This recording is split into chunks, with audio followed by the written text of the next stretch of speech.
మందార చెట్టు లేని ఇల్లు అంటే నాకు తెలిసి పల్లెటూళ్ళలో ఉండదనే చెప్పచ్చు.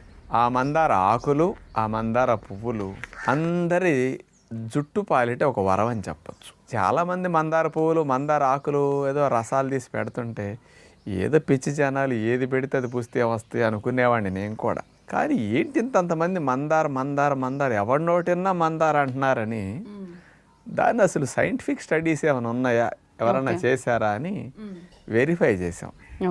40 పరిశోధనా పత్రాల యొక్క సారాంశాన్ని అమెరికా దేశం వారు 2015 సంవత్సరంలో రట్గర్స్ యూనివర్సిటీ USA వారు వాళ్ళు ఇచ్చినవి.